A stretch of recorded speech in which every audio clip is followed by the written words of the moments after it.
आज भी जो हंगर इंडेक्स है या एम्प्लॉयमेंट है, आज भी माइग्रेशन करनी पड़ती है लोगों को, बाहर जाके पैसा कमाना पड़ता है। स्टेट्स में इतने रिसोर्सेज़ नहीं हैं, स्टेट्स में इतनी इंडस्ट्रीज़ नहीं हैं। रिलेटिवली बेटर है, जो आप बोल रहे हैं आंकड़े समझ आते हैं। लेकिन आज भी अगर आप बोलें तो दिल्ली, महाराष्ट्र, तमिलनाडु उन स्टेट से तो बहुत ही पीछे है। नवीन जी, जो आपने बातें कही उसके पीछे एक लंबा दौर है जिसको हमें बट समझना चाहिए। लंबे दौर से आप लोग का राज भी है ना सर। उसको समझना होगा जब हम बिहार के बारे में ये कहें।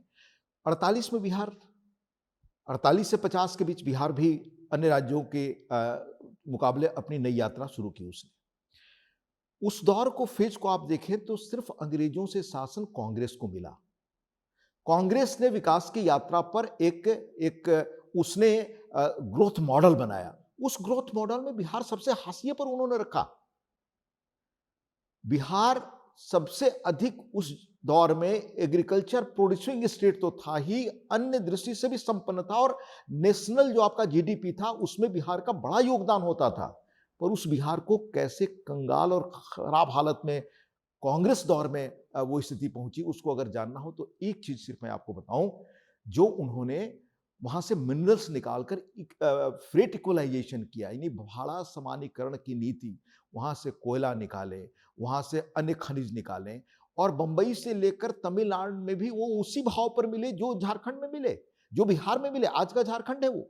तो बिहार जब झारखंड के साथ था, वो सबसे देश का मिनरल रिच स्टेट था, तो फ्रेट इक्वलाइजेशन पॉलिसी ला करके उसको डिस्क्रिमिनेट करके सबसे पीछे ले जाया गया। ये कांग्रेस दौर की कहानी है जो लंबा चला, उसको मैं आपको बताऊंगा। दूसरा, उस दौर में क्या हुआ एग्रीकल्चर के मामले में, जिसके बारे में थॉमस मूर जो पहला ब्रिटिश एम्बेसडर था, जिसने कहा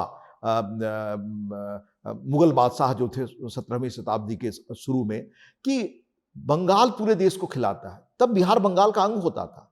यानी बिहार और आपका पूर्वी उत्तर प्रदेश, ये इतने एग्रीकल्चरली रिच स्टेट थे कि ये पूरे देश को खिलाने की क्षमता रखते थे। यही कहा थॉमस मूर ने उनको। पर वो राज्य कैसी किस हालत में पहुंच गया, 67 में वो भयानक अकाल पड़ा। ये सब कांग्रेस की नीतियों की देन थी, क्योंकि एग्रीकल्चर में पंजाब में सबसे अधिक, हरियाणा में सबसे अधिक, हरियाणा बाद में पंजाब से निकलकर बना, सबसे अधिक उस वक्त की सरकार ने इन्वेस्ट किया। भाखड़ा नांगल बांध वहां बनाया, पर बिहार में कोई चीज इन्वेस्टमेंट नहीं किया। बिहार के बारे में तब लिखा गया कि कैसे बिहार देश की कॉलोनी बन गया।